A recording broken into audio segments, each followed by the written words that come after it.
Halo Sobat Okebis, bersama saya yang akan menemani hari-hari Sobat semua, dengan melanjutkan cerita dari novel Ternyata Suamiku Penguasa Asia, pasti bisa membuat hari kalian semakin lebih menyenangkan nih. Nah, semakin gak sabar kan dengan kelanjutan ceritanya? Yaudah yuk, sekarang kita langsung aja mulai ceritanya. Dion tertawa, Anda adalah istri bos Randy, saya tidak dapat memanggil Anda dengan sebutan lain selain Nyonya Randy. Dion memaksudkan apa yang dia katakan, tetapi bahkan sekarang, Putri dan dia bahkan belum berpegangan tangan dan wajah mereka semakin memerah. Kamu masuk dan istirahat, aku akan pergi dulu. Dion tertawa dan pergi dengan sopan.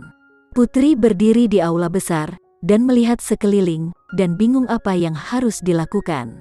Pada saat ini, Randy masuk dari luar dan mengambil ransel yang dibawa Putri di bahunya dan memimpin dengan berjalan ke atas. Kamarnya ada di lantai 2. Kakinya panjang, tapi dia sengaja memperlambat langkahnya sehingga Putri bisa menyusul. Putri mengikuti di belakangnya dan berkata, "Randy, bisakah aku mendiskusikan sesuatu denganmu?" Randy membuka pintu dan memasuki ruangan, menempatkan ransel Putri di platform bagasi. "Putri, baiklah, lebih baik urus ini secepatnya." Randy berjalan ke jendela dan membuka tirai tebal. Dari jendela lebar, dia bisa melihat lautan yang tak berujung, bahkan lautan dan langit pun tampak sama. Kadang-kadang suara ombak yang menyentuh bebatuan bisa terdengar, seolah-olah itu adalah musik yang menyenangkan. Putri dengan tulus berseru, "Sungguh tempat yang indah." Randy berkata, "Jika kamu suka, kamu bisa sering datang." Putri menggelengkan kepalanya, "Aku tidak terlalu menyukainya." Bukan karena dia tidak menyukainya, hanya saja Putri tidak tahan menghabiskan semua uang yang dia hasilkan dengan susah payah di tempat semacam ini, jadi dia juga tidak ingin menghabiskan uang Randy. Meskipun Randy sudah memberinya kartu bank, dia tidak punya niat untuk menggunakannya.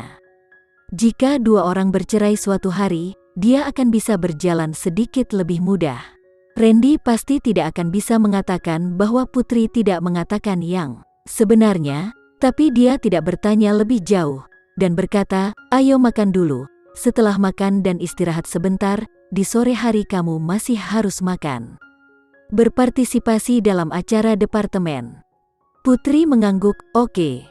Setelah beberapa saat, Randy berkata dengan canggung, "Putri, jika kamu ingin berendam di pemandian air panas malam ini, kamu dapat kembali dan berendam di kolam air panas pribadi di sini." Putri secara naluriah menggelengkan kepalanya, "Aku akan pergi dan mandi dengan semuanya." Randy berbicara dengan nada yang lurus. Tidak ada pria yang ingin melihat istrinya mengenakan pakaian seperti itu untuk dilihat pria lain. Putri tiba-tiba merasa bahwa maskulinitas Randy di luar normal. Bahkan jika dia tidak mencintainya, jika orang lain melihatnya 2 kali, dia masih memiliki pendapat. Setelah tidur siang, Putri akhirnya bergabung dengan grup tersebut. Rena berkata dengan iri, "Putri, kamu bisa tinggal di distrik villa mewah. Keberuntunganmu terlalu bagus." Putri berkata, tidak nyaman tinggal bersama dengan leader. Pemimpin yang dia maksud adalah Randy, tapi Rena mengangguk setuju demi Dion, "Kamu benar, lebih menarik bermain bersama dengan orang-orang yang akrab. Mengapa kamu tidak masuk bersama kami malam ini?" "Lupakan." Putri tidak berani setuju. Bagaimana jika Randy sendiri datang di tengah malam untuk menggendongnya? Untuk bersenang-senang, Departemen SDM telah menyiapkan banyak kegiatan yang menyenangkan. Mereka dibagi menjadi tim merah, biru, kuning, dan hijau menurut departemen masing-masing. Aktivitas pertama adalah kontes bir.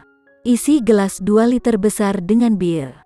Seorang pria dan wanita masing-masing minum sedotan. Kelompok terakhir yang minum menerima hukuman karena mengambil risiko besar. Setiap tim mengambil inisiatif untuk mengundang manajer departemen mereka untuk menerima tantangan. Di pertandingan pertama, tim merah Putri memenangkan tempat pertama di turnamen, dan setelah tim kuning selesai minum wine, anggotanya menerima hukuman karena mengambil risiko besar.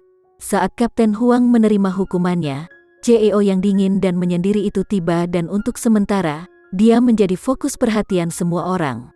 Randy meminta semua orang untuk terus bermain, Sementara dia duduk di samping, diam-diam menonton kompetisi. Dengan CEO di sini, tindakan semua orang menjadi lebih terkendali.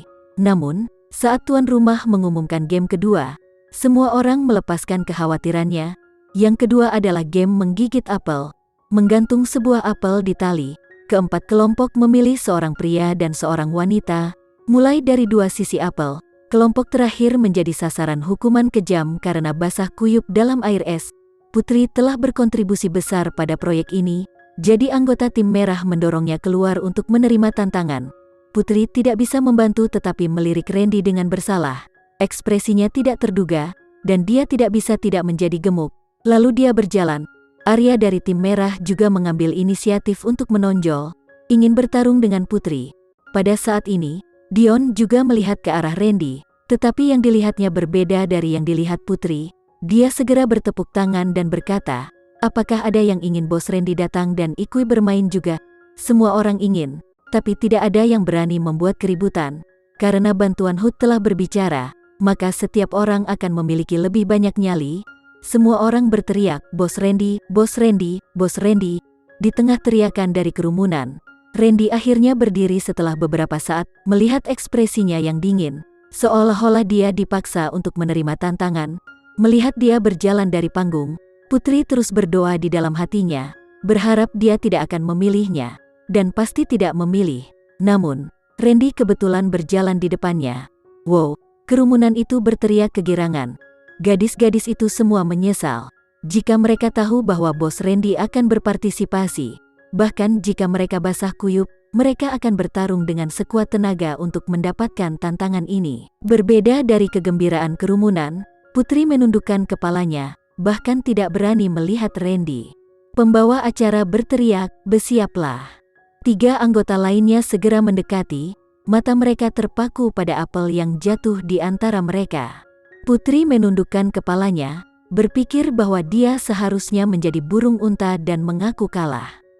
Namun, Randy tiba-tiba berbisik, "Apakah kamu benar-benar ingin kalah?" "Aku tidak mau." Sifat pantang menyerah Putri segera menyala.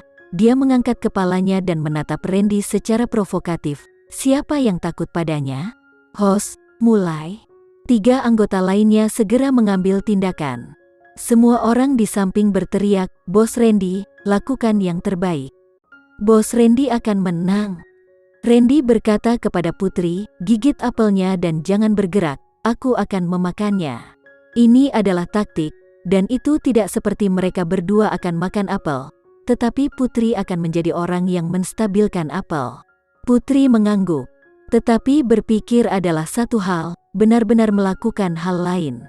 Sebelum mulut Putri menyentuh apel, semua indera penciumannya terganggu oleh nafas bersih dan dingin Randy. Semua orang berteriak lebih keras, "Bos Randy, lakukan yang terbaik. Bos Randy akan menang. Jangan panik, aku di sini." Di tengah sorakan gemuruh kerumunan, suara rendah dan seksi Randy masih terdengar oleh Putri. Putri mengambil napas dalam-dalam dan menggigit apel. Melihat Randy semakin dekat, dia sangat ketakutan sehingga dia segera menutup matanya.